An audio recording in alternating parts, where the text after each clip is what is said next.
జై గురుదత్త శ్రీ గురుదత్త.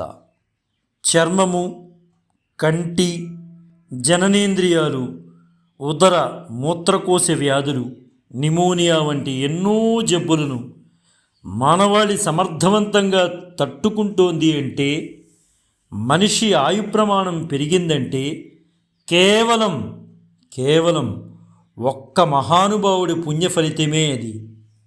ఆ మహానుభావుడు ఎవరో అనుకుంటున్నారా? ఆయనేనండి, ఎల్లాప్రగడ సుబ్బారావు గారు.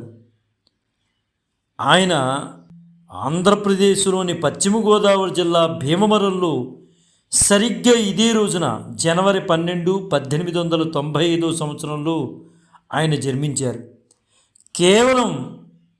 కేవలం ఆయన ఆంధ్రుడవ్వడం, అదేవిధంగా కద్దర కట్టిన కారణంగా ఆయన మీద కక్షగట్టి ఆయనకు వైద్య పట్టా ఇవ్వకుండా వేధించారు ఆనాటి బ్రిటిష్ ప్రభుత్వం. ఎన్నో రకాలుగా ఎల్లాప్రగడ సుబ్బారావు గారిని ఇబ్బందులకు గురి చేశారు బ్రిటిష్ సర్కారు. ఎన్నో అద్భుతమైన ఆవిష్కరణలు చేసినప్పటికీ కూడా డాక్టర్ ఎల్లాప్రగడ సుబ్బారావు గారికి నోబెల్ బహుమతి దక్కలేదు.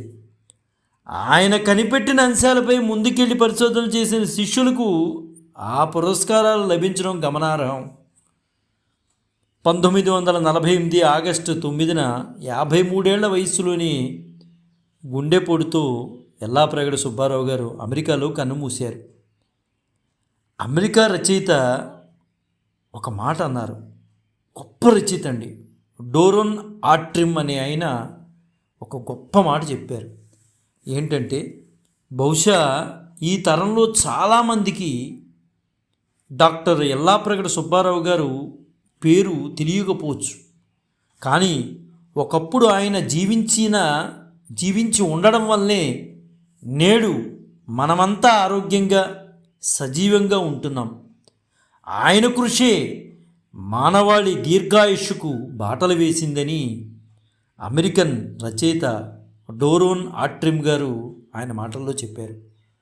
అంత గొప్ప మహానుభావుడు మన భారతదేశంలో, అందున పశ్చిమ గోదావరి జిల్లా భీమవరంలో పుట్టినటువంటి మహానుభావుడు ఎల్లాప్రగడ సుబ్బారావు గారు.